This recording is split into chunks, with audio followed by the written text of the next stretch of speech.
Hi everyone, আশা করি সবাই ভালো আছেন।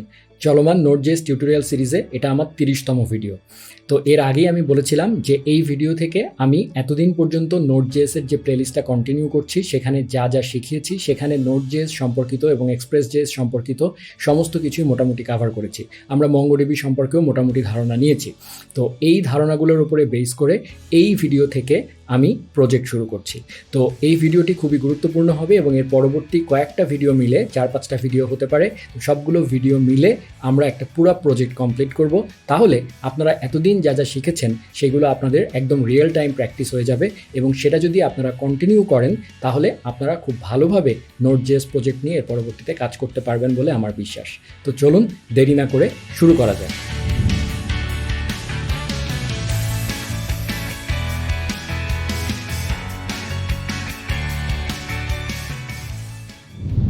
সবার প্রথমে দেখি চলুন যে আমরা আসলে কি প্রজেক্ট বানাবো। তো স্ক্রিনে আপনারা একটা ইন্টারফেস দেখতে পাচ্ছেন। তো আমরা এই অ্যাপ্লিকেশনটা আসলে বানাবো। এটা হবে একটা রিয়েল টাইম চ্যাট অ্যাপ্লিকেশন, একটা প্রাইভেট চ্যাট অ্যাপ্লিকেশন যেখানে ইউজাররা লগ ইন করতে পারবে এবং ইউজাররা অ্যাকাউন্ট খুলতে পারবে না, কিন্তু অ্যাডমিন ইউজারকে অ্যাড করে দিতে পারবে। সো আমাদের অ্যাপ্লিকেশনে দুই ধরনের রোল থাকবে, একটা হচ্ছে অ্যাডমিন আর একটা হচ্ছে সাধারণ ইউজার। তো অ্যাডমিন নতুন ইউজার ক্রিয়েট করে দিতে পারবে, ক্রিয়েট করে দেওয়ার পর সেই ইউজাররা এখান থেকে লগ ইন করতে পারবে। তো চলুন একটা সিম্পল লগ ইন করি। লগ ইন করলাম। লগ ইন করার পরে এরকম একটা চ্যাট ইন্টারফেস দেখতে পারবে। সেখানে বাম পাশে বিভিন্ন ইউজারের সাথে তারা চ্যাট করতে পারবে, তারা নতুন কনভারসেশন অ্যাড করতে পারবে এবং এখানে তারা মেসেজ করতে পারবে একজন আরেকজনকে। শুধু তাই নয়, কনভারসেশন ডিলিট করতে পারবে এবং এখানে অ্যাটাচমেন্টও দিতে পারবে মেসেজ সেন্ড করার সময়। এবং এইটা মূলত ওয়েব সকেটের মাধ্যমে হবে। তো এই যে রিয়েল টাইম চ্যাটটা, সেটার জন্য আমি ওয়েব সকেট ইউজ করে আপনাদেরকে দেখাবো। এছাড়া এখানে আপনারা কনভারসেশন সার্চ করতে পারবেন। সো একটা বড় ধরনের ফাংশনালিটি এই পেজে আমরা পেয়ে যাব। আর এই যে ইউজারগুলো দেখা যাচ্ছে সেই ইউজারগুলো আসবে কিভাবে?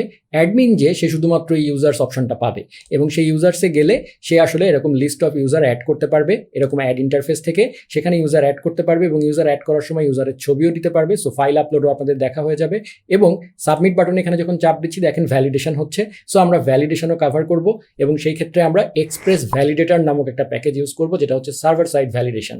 তো সেটাও আপনারা দেখে ফেলবেন। তো সেটার ইউজ কেসও আমি দেখাবো। শুধু তাই নয়, আমরা সিঙ্গেল ফাইল এখানে আপলোড করলাম, আমরা মাল্টিপল ফাইলও আপলোড করা শিখবো। যখন আমরা কনভারসেশনে অ্যাটাচমেন্ট দিব তখন আমরা মাল্টিপল ফাইল আপলোড করা দেখাবো। এছাড়া ইউজার এখান থেকে লগ আউট করতে পারবে, লগ আউট করলে লগ ইন পেজে চলে যাবে এবং এই যে ইনবক্স সেখানেও ব্যাক করতে পারবে যে কোনো সময়। এবং নর্মাল ইউজার এই ইউজার ইয়েটা পাবে না। সো তার মানে আমরা আমাদের অ্যাপ্লিকেশনের রোল ম্যানেজমেন্ট, মানে যেটাকে অথরাইজেশন বলা হয়, হ্যাঁ, রোল বেস অ্যাক্সেস কন্ট্রোল, সেটাও আমি আপনাদেরকে দেখাবো। তো একটা মোটামুটি কমপ্লিট একটা অ্যাপ আমরা দেখতে যাচ্ছি এবং এই প্রজেক্টটা করতে গিয়ে আপনারা আসলে Node.js রিয়েল টাইম প্রজেক্ট সম্পর্কে সম্পূর্ণ ধারণা পেয়ে যাবেন। সো যারা খুব গুরুত্ব দিয়ে এই পরপর কয়েকটা ভিডিও দেখবেন তারা আসলেই উপকৃত হবেন বলে আমার বিশ্বাস। তো চলুন সবার প্রথমে আমরা দেখি যে আমাদের অ্যাপ্লিকেশনে আসলে রিকোয়ারমেন্ট যেটা আমরা দেখলাম সেই রিকোয়ারমেন্ট একটু অ্যানালাইসিস করে আমাদেরকে কি কি করতে হবে সেটার একটা কুইক ভিউ আমরা দেখে ফেলি। তারপরে আমরা আমাদের প্রজেক্ট বানানো শুরু করব। যে কোনো একটা প্রজেক্টের রিকোয়ারমেন্ট অ্যানালাইসিসের জন্য আমি মনে করি সবচেয়ে গুরুত্বপূর্ণ জায়গা হচ্ছে ইউজার ইন্টারফেস বা ওয়্যারফ্রেম। তো আমরা যদি একটা ওয়্যারফ্রেম কল্পনা করতে পারি তাহলে রিকোয়ারমেন্ট অ্যানালাইসিসটা আমাদের জন্য অনেক সহজ হয়ে যায়। সো আমরা যে প্রজেক্টটা একটু আগে দেখলাম সেই প্রজেক্টে কি কি ধরনের জিনিস থাকতে পারে? মূলত সেখানে একটা লগ ইন পেজ থাকবে এবং সেখানে একটা ইনবক্স পেজ থাকবে। মোস্ট অফ দ্য ফাংশনালিটিস এই দুইটা পেজের মধ্যে আছে। তো সেই দুইটা পেজ যদি আমরা অ্যানালাইসিস করি, প্রথমে হচ্ছে লগ ইন পেজ। তো লগ ইন পেজের ওয়্যারফ্রেমটা হচ্ছে এরকম যে সেখানে ইউজার নেম নামে একটা ফিল্ড থাকবে এবং পাসওয়ার্ড নামে একটা ফিল্ড থাকবে এবং আমি চাচ্ছি ইউজার নেমের ঘরে ইউজার তার ইমেল অথবা ফোন নাম্বার যে কোনো একটা কিছু এন্টার করতে পারে এবং তারপরে পাসওয়ার্ড দিয়ে সে লগ ইন বাটনে চাপ দিলে লগ ইন হবে। তো এটা যদি আমরা চিন্তা করি তাহলে ডেটাবেস ডিজাইনটাও আমাদের জন্য সহজ হয়ে যায়। কিরকম? এইটার জন্য প্রয়োজনীয় একটা, তাহলে অবশ্যই আমাকে একটা MongoDB-তে আমরা ইউজ করব ডেটাবেস হিসাবে। তো MongoDB-তে আমাদের একটা কালেকশন প্রয়োজন হবে, সেটা হচ্ছে ইউজার্স নামক একটা কালেকশন। ঠিক আছে? তো এই ইউজার্স কালেকশনে কি কি ফিল্ড তাহলে থাকতে পারে? সোফার আমরা যা দেখলাম তা থেকে আমরা কি ধারণা করতে পারি যে আমাদের ইউজার্স কালেকশানে মাস্ট ইউজারের নামটা থাকতে হবে, তারপরে ইউজারের ইমেল থাকতে হবে, ইউজারের পাসওয়ার্ড আমাদেরকে স্টোর করতে হবে যেন সে লগ ইন করতে পারে, তারপরে ইউজারের একটা ছবি আমরা সেভ করব, এরপরে ইউজারের মোবাইল নাম্বারটাও আমরা স্টোর করব, কারণ ইউজার নেম হিসাবে আমরা মোবাইল নাম্বার অথবা তার যে ইমেলটা যে কোনো একটা আমরা ইউজ করতে পারি। এছাড়া ইউজারের একটা রোল থাকবে, তাই না, যে ইউজারটা কি অ্যাডমিন নাকি নর্মাল ইউজার। হ্যাঁ, আমি একটু আগেই বলেছি যে আমাদের অ্যাপ্লিকেশন কনভারসেশনে 2 ধরনের রোল থাকবে, তো রোলটাও তাহলে আমাকে স্টোর করতে হবে। এটা গেল হচ্ছে আমার ইউজার্স কালেকশনের ব্যাপার। এবার যদি আমরা আমাদের ইনবক্স পেজটা অ্যানালাইসিস করি, তাহলে সবার আগে কি আমাদের এই যে একটা আমরা মেসেজগুলো দেখছি, একটা মেসেজ আমাকে স্টোর করতে হবে ইউজারের। তাহলে আমার ডেফিনেটলি মেসেজেস নামে আমার একটা কালেকশন থাকবে এবং সেখানে আমার মেসেজের টেক্সটটা কি হবে সেটা আমাকে স্টোর করতে হবে। এরপরে মেসেজের সাথে যদি কোনো অ্যাটাচমেন্ট থাকে সেই অ্যাটাচমেন্টটা আমাকে স্টোর করতে হবে। এরপরে সেন্ডার মানে মেসেজটা কে পাঠিয়েছে সেটা আমাকে স্টোর করতে হবে, সেটা আলটিমেটলি ইউজার টেবিলেরই কোনো একটা আইডি হবে। এরপরে রিসিভার মানে এই মেসেজটা কাকে পাঠানো হয়েছে সেই ইউজারের আইডিটাও আমাকে স্টোর করতে হবে। এছাড়া কখন মেসেজটা পাঠানো হলো সেটার ডেট টাইমটা আমাকে স্টোর করতে হবে। এবার ইনবক্স পেজ আরেকটু যদি অ্যানালাইসিস করি, তাহলে সবার আগে যখন আমরা কোনো একটা আইটেমে মানে কোনো একটা কনভারসেশনে ক্লিক করব, তখন কি হবে, তখন আমাদের করেসপন্ডিং মেসেজেসগুলো আনতে হবে, তাই না? তার মানে আমাকে ডেফিনেটলি কনভারসেশন নামে একটা আলাদা কালেকশন তৈরি করতে হবে এবং সেখানে কনভারসেশনের একটা আইডি থাকবে। ইনফ্যাক্ট সবগুলোরই আইডি থাকবে, বাট কনভারসেশনের আইডিটা খুবই গুরুত্বপূর্ণ। এছাড়া আমাদেরকে ক্রিয়েটর আইডি মানে কনভারসেশনটা তৈরি করছে কে, ইনিশিয়েট করছে কে, সেটা আমাকে স্টোর করতে হবে। তা না হলে আমি যখন একজন ইউজার লগড ইন হবে তখন তার জন্য প্রযোজ্য কনভারসেশন কোনগুলো সেগুলো আমাকে আনতে হবে। সেজন্য আমাকে কনভারসেশনটা ক্রিয়েট করেছে কে সেই ইউজারের আইডিটা রাখতে হবে। এছাড়া কনভারসেশনে সেকেন্ড পার্টিসিপেন্ট কে মানে ওই ইউজার কার সাথে ওই কনভারসেশনে চ্যাট করছে সেই জিনিসটা আমাকে স্টোর করতে হবে, সেটাও আরেকটা ইউজার আইডি হবে। এছাড়া কনভারসেশনটা কখন লাস্ট আপডেটেড হয়েছে সেই জিনিসটাও আমি রাখবো, টাইম, ডেট টাইমটা। কারণ আমি এই বাম পাশে আপনারা যে কনভারসেশনের যে বক্সটা দেখতে পাচ্ছেন সেখানে আমি ইউজারের ছবির সাথে সাথে লাস্ট কখন মেসেজ পাঠানো হয়েছে সেটাও আমি দেখাতে চাই। সো লাস্ট কখন কনভারসেশনটা আপডেট হয়েছে সেই জিনিসটাও আমাকে রাখতে হবে। ঠিক আছে, সোফার আমরা যে দেখলাম তাতে আমাদের 3টা কালেকশন আমরা দেখতে পেলাম, একটা হচ্ছে ইউজার্স, একটা মেসেজেস আর একটা হচ্ছে কনভারসেশনস। তো ইউজার্স এবং মেসেজেসের মধ্যে যদি আমরা রিলেশন দেখি তাহলে কি রিলেশন আছে, এখানে দেখতে পাচ্ছি আমরা মেসেজেসের সেন্ডারের সাথে ইউজার টেবিলের ইউজার আইডির একটা রিলেশন আছে, রিসিভারের সাথেও সেম রিলেশন আছে। ঠিক আছে, যদি আমরা ইউজারের সাথে কনভারসেশনের রিলেশন দেখি তাহলে এই যে ক্রিয়েটর আইডি সেটাও একটা ইউজারের আইডি, তাহলে কনভারসেশনের সাথে ইউজার টেবিলের একটা রিলেশন হচ্ছে ক্রিয়েটর আইডির মাধ্যমে। এছাড়া পার্টিসিপেন্ট যেটা সেটাও একটা ইউজারের আইডি, সো এটাও একটা রিলেশন।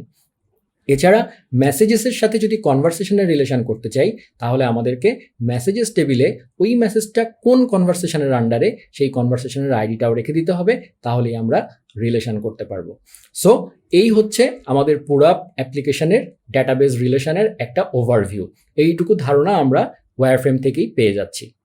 এবার চলুন কুইকলি দেখে ফেলা যাক যে আমাদের অ্যাপ্লিকেশনের ফাংশনালিটিসগুলো কী হবে। তো যদি আমরা লগ ইন পেজের কথা চিন্তা করি তাহলে আমাদের প্রথম ফাংশনালিটি হচ্ছে লগ ইন করতে হলে আগে আমাকে তো ইউজার অ্যাড করতে হবে। সো ইউজার অ্যাড করার একটা ফাংশনালিটি আমাকে বানাতে হবে, তাই না? সেই কাজটা অ্যাডমিন করে দিবে, সাইন আপ থাকবে না আমাদের অ্যাপ্লিকেশনে, তো মানে অ্যাডমিনের একটা ইন্টারফেস থেকে সেই ইউজার অ্যাড করতে পারবে। সো এটা একটা ফাংশনালিটি।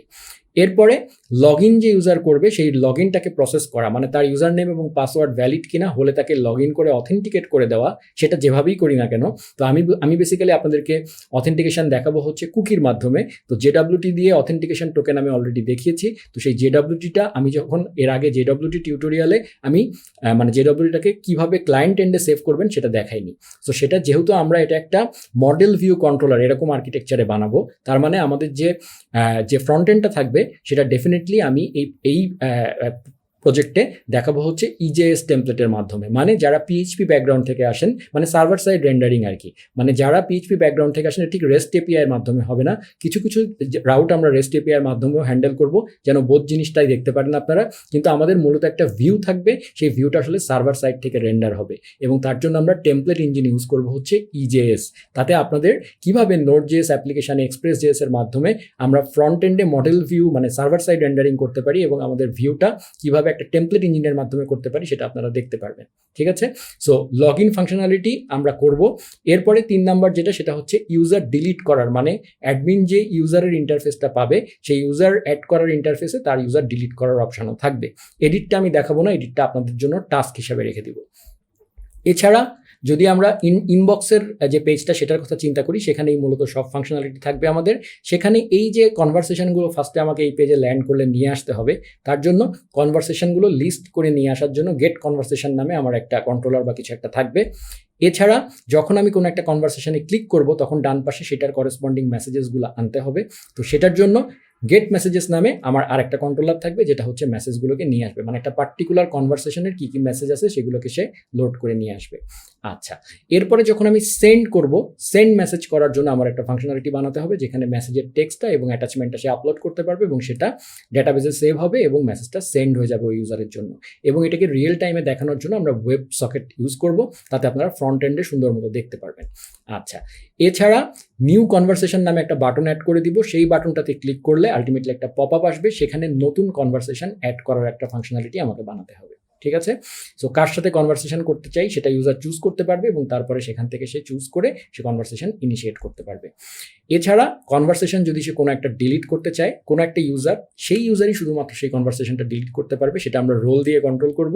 সেটা করতে গেলে আপনারা রোল বেসড অথরাইজেশন যেটা সেটা দেখে ফেলতে পারবেন। সো ডিলিট কনভারসেশন হচ্ছে আমার আরেকটা ফাংশনালিটি। তো এই হচ্ছে মূলত আমাদের অ্যাপ্লিকেশনে সোফার যা দেখেছি আমরা, সেই অনুযায়ী একটা ফাংশনালিটি সামারি যে কি করতে হবে সেটার একটা ধারণা আমরা পেয়ে গেলাম। এছাড়া এগুলো করতে যেয়ে আরও বেশ কিছু জিনিস চলে আসবে, যেমন রিকোয়েস্ট ভ্যালিডেশন। সেটার জন্য আমি একটু আগেই বলেছি যে আমরা এক্সপ্রেস ভ্যালিডেটর ইউজ করব, আমরা রোল বেসড অথরাইজেশন এবং অথেন্টিকেশন করব। এছাড়া আমরা আরও যেসব অ্যাপ্লিকেশনের রাউটিং সেট আপ করবো, আমরা এক্সপ্রেস সেট আপ করবো, এক্সপ্রেসে কীভাবে ইজেএস টেমপ্লেট ইনস্টল করতে হয় সেটা আমি দেখাবো। সব কিছু করে আলটিমেটলি আমরা একটা কমপ্লিট প্রজেক্ট বানাবো এবং এই প্রজেক্টটা যারা কন্টিনিউ করবেন, আশা করি পরপর কয়েকটা ভিডিও আপনারা একটাও মিস করবেন না পরপর দেখে গেলে। এবং যারা এখন পর্যন্ত আমার এই টিউটোরিয়াল সিরিজটা ফলো করে আসছেন তাদের জন্য এটা খুবই সহজ বলে মনে হবে, কারণ তারা সব কিছু রিলেট করতে পারবেন। আর যারা কিছু না করেই সরাসরি এখানে চলে এসছেন তাদেরকে বলবো প্লিজ সেটা করবেন না, তাহলে অনেক কিছুই বুঝতে পারবেন না। কারণ আমি বারংবার আমার আগের বোঝানোর রেফারেন্সগুলো ইউজ করব, কিছু কোড ব্লকও ইউজ করে দেখাবো, যত তাড়াতাড়ি আপনাদেরকে দেখানো সম্ভব হয়। তো সেভাবেই আমি দেখাবো, যার কারণে যারা এখনও আমার এই সিরিজটা কমপ্লিট করেননি তারা অবশ্যই কমপ্লিট করে আগের 29টা ভিডিও এই সিরিজটা কমপ্লিট করে শুরু থেকে দেখে তারপর এখানে আসুন, এটা আমার রিকোয়েস্ট থাকবে, আদারওয়াইজ অনেক কিছুই বুঝবেন না। সো এনিওয়েজ, তো চলুন আমাদের এই প্রজেক্ট শুরু করা যাক। এই ভিডিওটা আমি এখানেই শেষ করছি। নেক্সট ভিডিও থেকে আমরা প্রজেক্ট সেট আপ এবং অন্যান্য জিনিসপাতি শুরু করব এবং একটা একটা করে ভিডিও সিরিয়াল বাই আসতে থাকবে। তো এই ভিডিওটা আমি এখানেই শেষ করছি, সবাই ভালো থাকবেন।